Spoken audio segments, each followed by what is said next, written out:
નમસ્કાર દોસ્તો, આજની વાર્તાનું કથાવસ્તુ રોમન ઐતિહાસિક સાહિત્ય તેમજ રોમનની લોકકથામાંથી લેવામાં આવ્યું છે.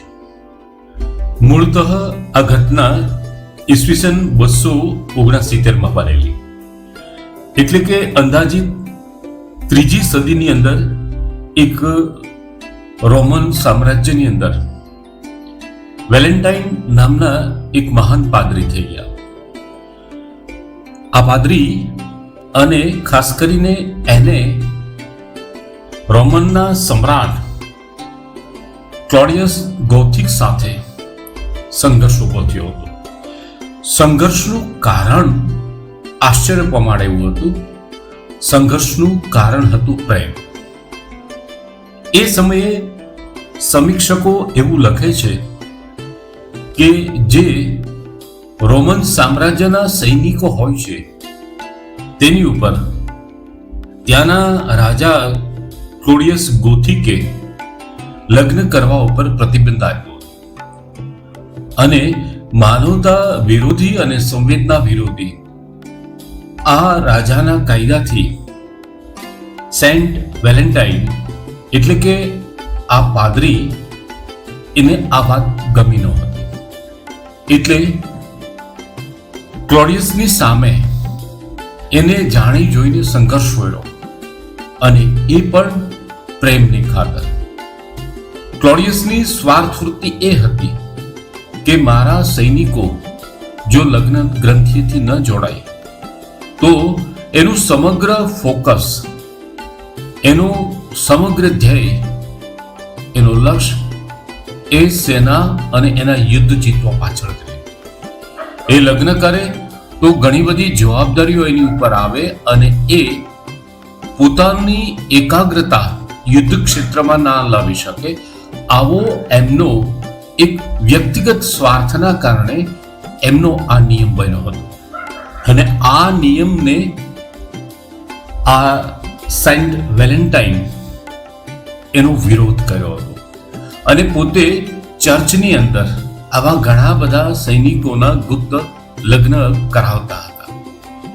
થોડા સમય આ ગુપ્ત લગ્ન ચાલ્યા, પરંતુ ક્લોડિયસને આની ખબર પડી અને ક્લોડિયસને જેવી આ માહિતી મળી એટલે એને પાદરી સેન્ટ વેલેન્ટાઇનને બંદીવાન બનાવી લીધા.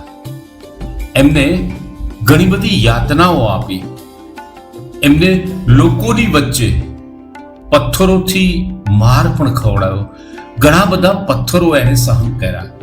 પણ આ ઓલિયા પુરુષે માનવતા વિરોધી એમના આ નિર્ણયનો એમણે ઘણો સામનો કર્યો અને છેલ્લે અંતતઃ એમને મૃત્યુદંડની સજા આપવામાં આવી અને વેલેન્ટાઇન એ પાદરી અંતે મૃત્યુને ભેટ્યા.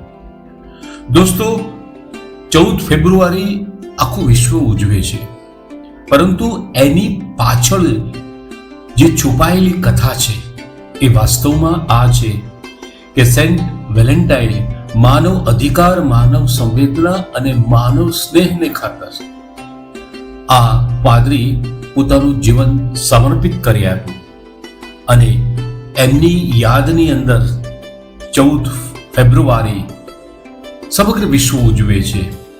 એમાં કેટલીક પામર સપાટીઓ ઉપરથી પણ એમની ઉજવણી થાય છે, પણ એનું ગૂઢ રહસ્ય, એનું તત્વ આ છે. અને સાન્ટા મારિયા ઇન કોમેસ્ટિન આ ચર્ચની અંદર, રોમની અંદર એમના પાદરીના અવશેષો હજુ પણ પૂજાય છે. દોસ્તો, પ્રેમ એ કોઈ છીછરો શબ્દ નથી. પ્રેમ એટલે ત્વચાની પણ તત્વ સુધીની ગતિ. કબીરની 2 અક્ષરની અખિલાઈ એટલે પ્રેમ, મીરાની અમીરાત એટલે પ્રેમ, રાબિયાની ફકીરી એટલે પ્રેમ, યુદ્ધથી થાકી ગયેલા માણસની સભ્યતાને બેઠું કરવા માટે અને એની અંદર પ્રગટેલું બુદ્ધત્વ એટલે પ્રેમ. 2 અક્ષરનો આ વેદ જેણે વાંચ્યો છે એને બધા ભ્રમ ભાંગી ગયા છે અને સમગ્ર અસ્તિત્વ એને એ સ્વીકારે છે અને સમગ્ર અસ્તિત્વને 2 અક્ષરનો ગ્રંથ જેણે સ્વીકાર્યો છે એ પણ અસ્તિત્વને સ્વીકારે છે. એમને સમગ્ર જીવ સૃષ્ટિમાં પ્રેમ, દયા અને કરુણાનો આવિર્ભાવ થાય એ પ્રકારની એમની પ્રજ્ઞા પ્રગટે છે. દોસ્તો, વાસ્તવમાં વેલેન્ટાઇન ડે નું મહત્વ આ છે. વેલેન્ટાઇન એ એક સંતની કથા છે. કોઈ ચીચડું કે આછકલું આચરણ એટલે 14 ફેબ્રુઆરી નથી. આ વેલેન્ટાઇન ડે એટલે એક પ્રેમ માટે, એક માનવ સભ્યતાને લગ્ન ગ્રંથિની જોડવા માટે એક પાદરીની સમર્પણની કથા છે. ધન્યવાદ.